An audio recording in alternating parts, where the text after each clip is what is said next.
ভাবুন তো, আপনি হঠাৎ করেই ফার্মাসিতে গেলেন নিয়মিত ব্যবহৃত একটি ওষুধ কিনতে, কিন্তু গিয়েই শুনলেন ওষুধের দাম দ্বিগুণ চাচ্ছে দোকানদার।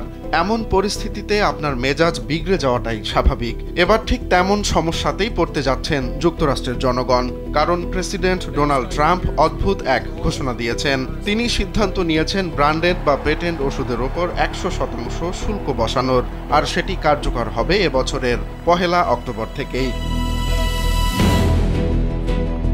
জানা গেছে, যুক্তরাষ্ট্রের বাজারে বেশিরভাগ ওষুধই দেশের বাইরে থেকে আমদানি করা হয়। বিশেষ করে ভারত থেকে প্রতি বছর আমদানি হয় $12.7 বিলিয়ন ওষুধ। এসবের বেশিরভাগই জেনেরিক আসল উপাদানে তৈরি, আর এই জায়গাটাতেই আঘাত করতে চাচ্ছেন ট্রাম্প। তিনি চাইছেন ভারতীয় ও অন্যান্য দেশের ওষুধ কোম্পানিগুলো যেন যুক্তরাষ্ট্রে তাদের কারখানা স্থাপন করে। ডক্টর রেড্ডিস, সান ফার্মা, লুপিন এসব ভারতীয় কোম্পানি ব্র্যান্ডেড ওষুধ যুক্তরাষ্ট্রে পাঠায়। শুল্ক বসলে তাদের লাভের মার্জিন খুবই চাপের মধ্যে পড়ে যাবে, ফলে ভারত থেকে যে কোনো ওষুধ রপ্তানি কার্যত অসম্ভব হয়ে পড়বে।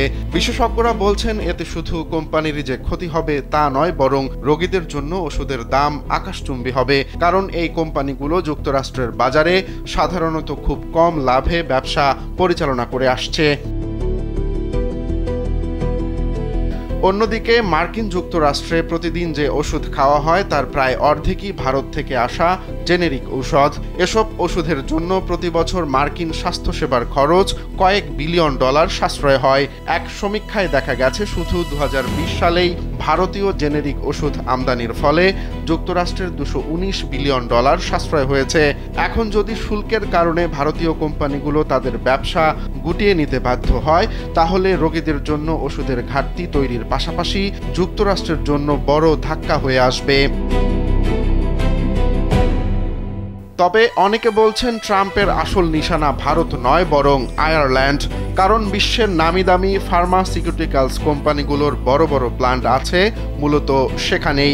এমনকি ক্যান্সারের জনপ্রিয় ঔষধ বিট্রুডা ও বোটক্সের মতো পণ্য সেখানেই তৈরি হয়। ট্রাম্প বহুদিন ধরেই অভিযোগ করছেন, আয়ারল্যান্ড কম করের প্রলোভন দেখিয়ে আমেরিকান কোম্পানিগুলোকে সে দেশে টেনে নিচ্ছে।